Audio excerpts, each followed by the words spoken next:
أن تعلمني مما علمت رشدا قال إنك لن تستطيع معي صبرا وكيف تصبر على ما لم تحط به خبرا قال ستجدني إن شاء الله صابرا ولا أعصي لك أمرا قال فإن اتبعتني فلا تسألني عن شيء حتى أحدث لك منه ذكرا فانطلقا حتى إذا ركبا في السفينة خرقها قال أخرقتها لتغرق أهلها لقد جئت شيئا إمرا قال ألم أقل إنك لن تستطيع معي صبرا قال لا تؤاخذني بما نسيت ولا ترهقني من أمري عسرا فانطلقا حتى إذا لقيا غلاما فقتله قال أقتلت نفسا زكية بغير نفس لقد جئت شيئا نكرا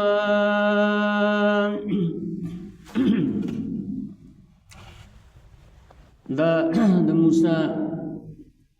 او د خضر علیه السلام تفصیلی واقع شروع چې دا په ډېرو فوایدو باندې مشتمله واقعه ده. هر کله چې د موسی علیه السلام ملاقات وشو د خضر علیه السلام سره، چې د خضر علیه السلام د ملاقات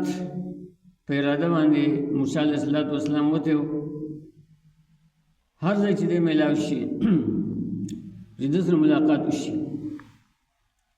د الله رب العالمین حکم چې ناشنا علمونه چې کوم دی نو هغه دنه حاصل کړي. بهرحال د دې ملاقات وشو هغه وخت کې چې د هغه ځای نه دیو مخ ته تېر شو او بیا واپس راغلم. واپس چې راغلم نو یو سړی دی سړی راوستی دی، سلام یې پې واچو او د سلام اچولو نه بعد د دواړو په مابین کې تعارف وکړی شو. دا د خضر علیه السلام چې دا سلم دی بلیا بن ملکان خدا خضر ورته دی وجه ویل کېږي چې د یو ځای باندې ناستو غوچه ګیا وه، په هغې د پاسه ناستو او چې کله پاسېد نو د ده د پاسېدو نه بعد هغه ځای تک شین شو. د دې وجې نه دته خضر ویلی کېږي.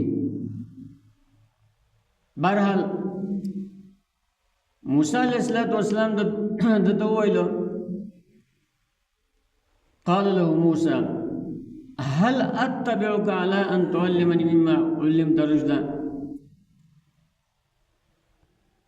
آیا زه روان شم ستا سره ملګرتیا وکړم ستا په دې شرط باندې چې ته وښیې ماته د هغې نه چې تا ته ښودلي شوي دي، هغه علم راته وښیې، کوم علم چې د الله رب العالمین د طرف نه تا ته درکړی شوی دی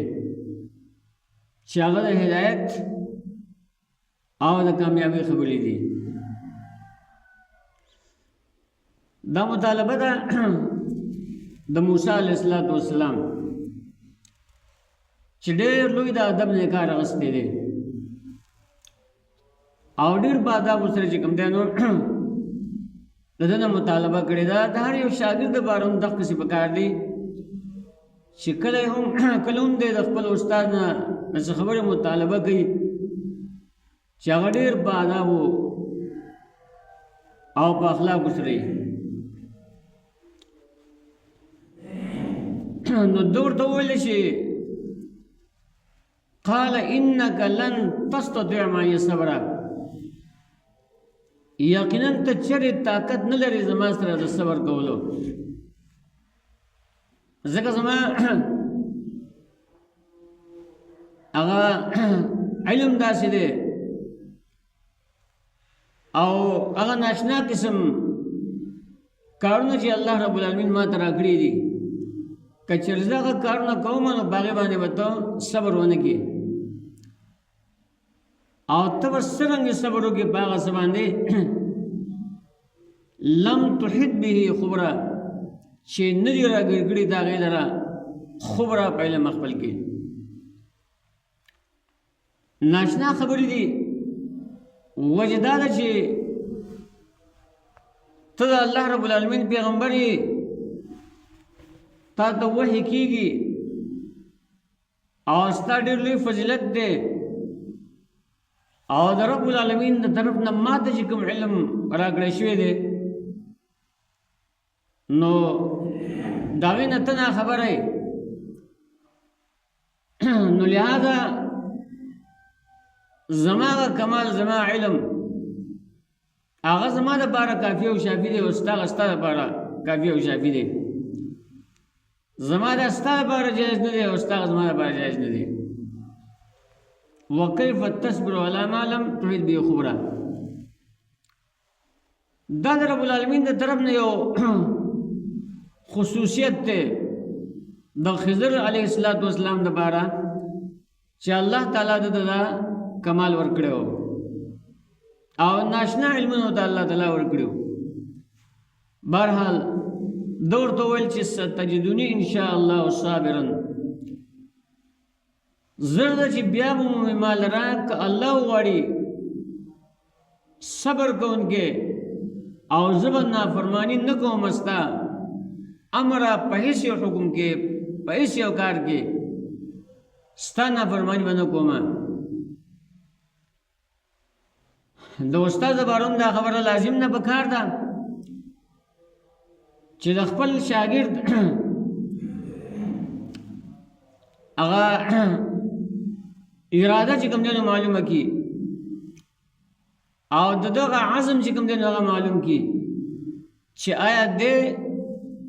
د کوم شي مطالبه چې کوي نو آیا د دې عزم لري، پخه اراده لري او که نه اسې د خولې د سره خبره ده. لیکن ده ورته ښه مضبوطه خبره وکړه چې زه به بلکل صبر کوم او ستا په ملګرتیا باندې خوشحاله یم چې دا سفر زما ستا سره وکړی شي، باقي ستا څه قسم نافرماني به نه کوم. د دې معلومات نه بعد بیا ورته خضر علیه السلام وفرمایل قال فإن اتبعتني فلا تسألني عن شيء حتى أحدث لك منه ذكرا. کچره ته روان شولې زما سره